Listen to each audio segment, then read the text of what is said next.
Salut, je m'appelle Célie, j'ai 24 ans, je viens juste de finir mes études en sciences politiques. J'habite à Paris, j'ai une grande maison, j'ai plein d'argent, j'ai un gars magnifique, j'ai plein d'amis. Bref, la vie de rêve, genre tous les week-ends en boîte parce que j'aime trop danser.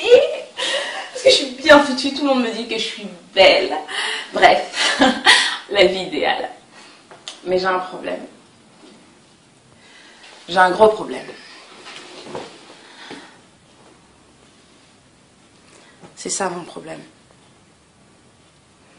C'est qu'après les strass et les paillettes, quand je rentre chez moi, que j'enlève ma perruque, plutôt ma prothèse, ben moi je le vois, j'ai très mal.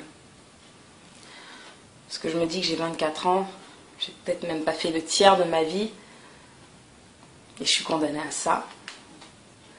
Parce que je peux rien faire d'autre. Enfin, je peux pas me montrer comme ça, c'est pas possible.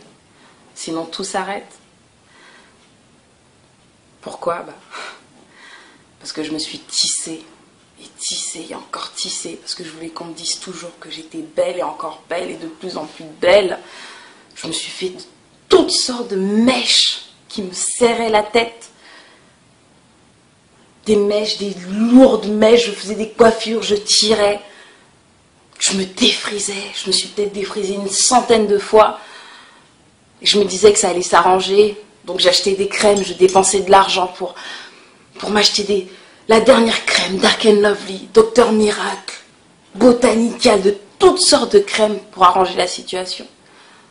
Et j'ai fait qu'aggraver la situation. Et aujourd'hui, je suis condamnée. Je suis condamnée à rester comme ça.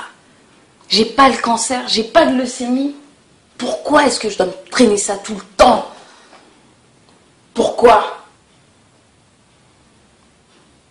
Je veux pas que ça vous arrive. C'est un truc que je souhaite même pas à mon pire ennemi.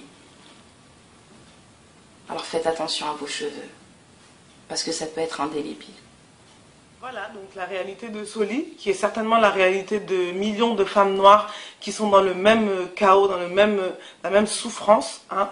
Donc nous avons initié une campagne, les de la populace, encore une fois, c'est encore nous, une campagne contre les méfaits du tissage, du défrisage, des tresses et de tout ce qui a trait à la maltraitance du cheveu afro.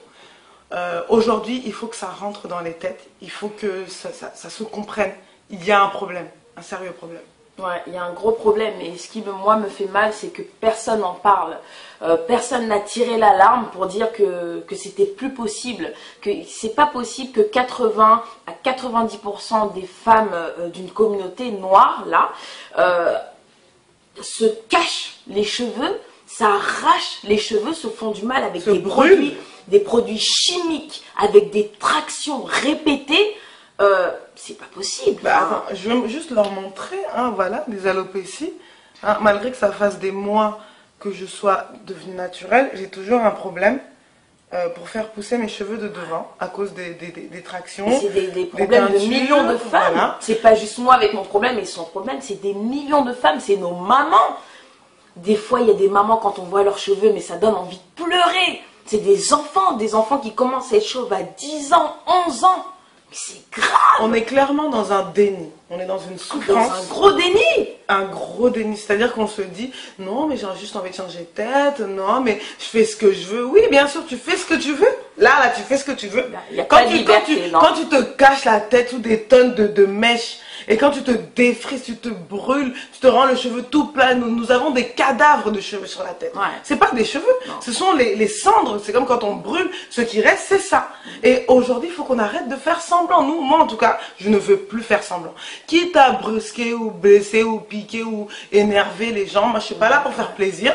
Ma cause, mon militantisme, mon engagement pour la cause afro, c'est pas le sourire ou le boost, un boost. Oh, je te booste, non. C'est pas pour ça que je le fais. Parce que demain, quand on aura une ribambelle de petites filles qui seront comme Naomi Campbell avec des rangées de déserts capillaires, moi, j'ai pas envie d'être là et d'avoir dit que je n'ai rien fait. Je vais me battre jusqu'à ce que ça passe. Si on peut le faire passer dans les écoles, si on peut le faire passer dans les pharmacies, on va le faire. On n'est pas là, c'est que le début de la campagne. Ouais, parce qu'on colle dans le métro, oui, parce qu'on veut que tout le monde voit. Il y en a qui pensent qu'on devrait laver notre linge sale en famille, alors que non, quand il y a des petits concernés, petits de 3 mois, on m'a défrisé les cheveux à l'âge de 3 ans, 4 ans, on me mettait déjà des produits chimiques sur la tête, et je sais que je suis très loin d'être la seule, donc il faut tirer l'alarme. Donc pour que ce soit vu ou non par tout le monde entier, on le fera pour que ça s'arrête. Et puis moi, je voudrais rebondir surtout pour l'aspect, donc parce que c'est tous les aspects. Que ce soit en politique, on regarde Michelle Obama, Oprah Winfrey, les premières dames des présidents d'Afrique, des femmes qui sont censées être les modèles des jeunes filles. Tout le monde est dedans. C'est-à-dire qu'on est dans ce phénomène, ce cycle qui, honnêtement, me sidère. Ça, c'est d'une. De deux, dans les églises, dans les mosquées, dans les religions, on a des femmes. Oui, il faut être humble. Dieu nous dit d'être humble, de s'accepter, de faire... de s'accepter. C'est vrai ou vous acceptez? Je suis pas d'accord. Je suis désolée. Ça là, c'est pas possible. C'est plus possible. Il faut arrêter de faire semblant. Pour cet aspect particulier de la spiritualité, si c'est ça, donc tu veux dire que Dieu s'est trompé. Dieu aurait dû te donner des cheveux lisses. Hein? C'est ça? Et puis, ce qui est dommage, c'est qu'on accepte tout ce qu'on nous vend. Dire que moi, je suis allée dans une boutique à Château-Rouge. J'ai donné mon argent au vendeur qui ne voulait pas du tout mon bien. Parce que lui, il sait ce qu'il vend, il sait ce qu'il y a dedans, il sait ce que ça fait, mais lui il ne le met pas sur les cheveux de ses enfants. Donc je lui ai donné mon argent, je l'ai acheté et je l'ai même remercié. Bonjour monsieur, à la prochaine. Mais c'est grave, il y a un problème, j'avais un problème dans la tête. Quand je pense que celle qui me défrisait, elle mettait des gants, comme Gillette Watt le dit, elle mettait des gants, elle mettait ça sur ma tête et puis moi j'étais toute gaise, comme ça, ah oui, machin, nanana, ou elle mettait de la glycérine autour de ma tête. Donc tu veux protéger le contour de ma tête, mais tu veux pas protéger mon crâne.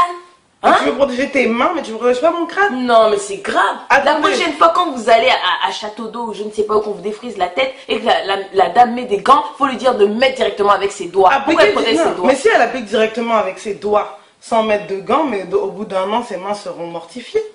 Et puis, juste un exemple tout bête, hein, parce qu'on n'est pas là pour l'esthétique ou quoi, la beauté. On est dans la logique. Imaginez-vous en Islande, ou au Groenland, ou peu importe, une contrée où vraiment les Blancs, les Caucasiens sont majoritaires. Et qu'un jour, toi, noir, tu te réveilles, hein, tu ouvres la porte, paf, tu sors, et tous les Blancs, hein, 90% des Blancs, ont des tissages de cheveux crépus, ont des rajouts, des fausses perruques avec des tresses. Tout le monde, et à partir de ce moment-là, pendant toute la vie, jusqu'à l'éternité, tout le monde reste comme ça. Ouais. Tu vas pas faire comme ça? Ouais. Tu vas faire ça? Ça serait vraiment ridicule. C'est plus que ridicule. Faut qu'on se réveille. Parce qu'il faut savoir que les perruques à la base, ce que moi j'ai sur la tête, c'est pour ceux qui ont la leucémie, les cancers, ceux qui ont des maladies qui sont peut-être en phase terminale. Les films. Mais une prothèse. Une fille qui est en bonne santé, qui a 24 ans, qui met une perruque parce qu'elle s'est abîmée la tête ou qu'on lui a abîmé les cheveux. Mais vous tirez l'alarme, il y a un problème. Pourquoi vous n'en parlez pas? Discutons entre vous. Quand vous voyez des petites filles qui sont dans la rue, qui ont des cheveux abîmés, parlez à ses parents. Parlez-lui. C'est pas normal. On ne peut pas attendre que les autres fassent le travail à notre place. C'est à nous de faire ce travail. Parce que c'est la femme noire. C'est notre population qui se détruit à petit feu. On a besoin de vous, on a besoin de tout le monde, on a besoin de... On n'a pas besoin de boost, ouais, c'est bien, c'est super, on n'a pas besoin de ça. Non, on n'a pas besoin de ça, si c'est boost, on a déjà du boost, on se booste, on se booste entre nous. Je te booste, tu me boostes, on se booste. Non, donc de toute façon, moi je vais donner juste un dernier mot. La campagne qu'on a commencée dans le métro, dans Paris, dans les rues, n'est que le début. Non seulement on va la continuer ici, on va la continuer en Afrique, on va aller parler aux gouvernants, on va aller avec des études, on va aller parler. Il faut que le défrisage déjà soit perçu comme quelque chose de nocif, comme là on parle de la cigarette, c'est pareil, c'est pas bon. Parce que j'aimerais insister sur un point. Non, ça m'énerve. Si ça concernait les populations dominantes et pas seulement les noirs, croyez-moi que le défrisage aurait été éradiqué depuis très longtemps. Mais là, il est vendu dans les supermarchés, dans les grandes surfaces, les grandes marques, dans le métro, des grandes affiches, des trucs qui nous détruisent la tête, qui nous brûlent jusqu'à la moelle.